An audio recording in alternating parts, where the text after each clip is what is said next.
कोणी त्यांची कागदपत्र त्यांच्याच नावावरती आहे.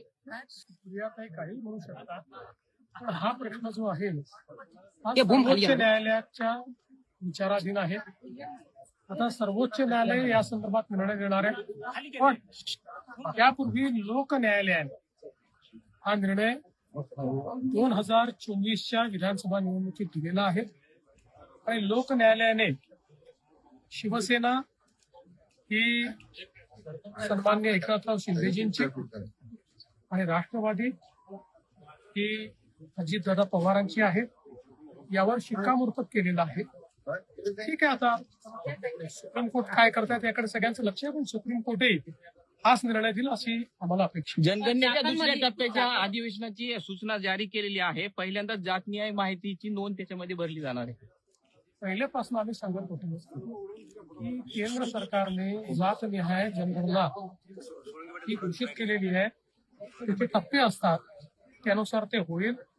आणि आता त्या संदर्भातली कारवाई सुरू होते, याचा मला आनंद आहे. एक खूप मोठी मागणी अनेक वर्षांपासून होती, कुठल्याही सरकारने कधीच ती मान्य केली नाही, पण मोदी सरकारने ती मान्य केली. त्याबद्दल मी मोदी सरकारचे मनापासून आभार मानतो. चाकणमधल्या वीज कंपन्या प्रकरणी शरद पवार साहेब आज प्रत्यक्ष पाहणी दौरा करतायत आणि त्यांनी ट्विट सुद्धा केलेलं होतं. त्या ट्विटला मी उत्तर दिलेलं आहे. पवार साहेब ज्येष्ठ नेते आहेत, ते नेहमी महाराष्ट्राच्या हिताचा विचार करतात.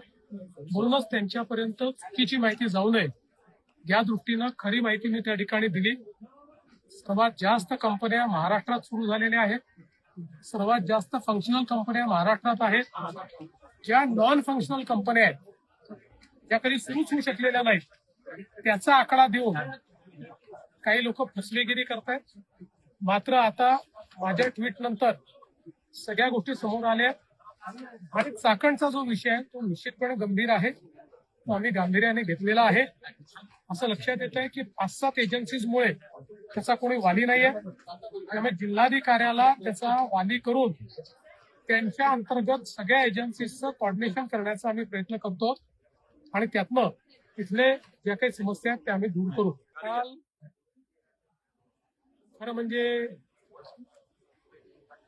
लोकसभेचे विरोधी पक्षनेते श्री राहुल गांधी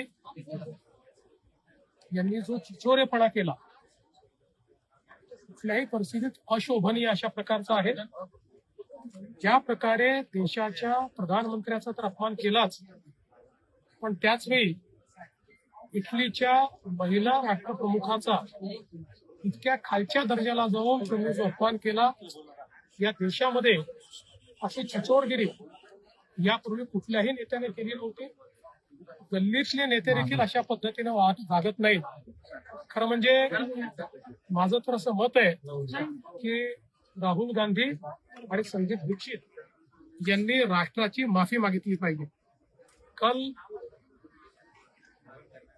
भारत की लोकसभा के विपक्षी नेता और कांग्रेस पार्टी के नेता राहुल गांधी, इन्होंने जो छिछोरापन दिखाया, उसको छिछोरेपन के सिवाय दूसरा कुछ कहा नहीं जा सकता.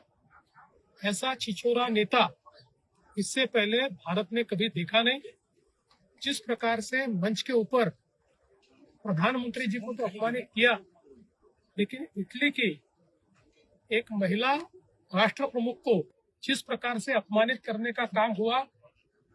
भारत में महिलाओं का सम्मान करने वाले हम लोग हैं और इतने बड़े नेता इस प्रकार से जब बात करते हैं, गली का नेता भी ऐसा छिछोरापन नहीं करता. मुझे ऐसा लगता है राहुल गांधी ने और संदीप दीक्षित ने देश की माफी मांगनी चाहिए.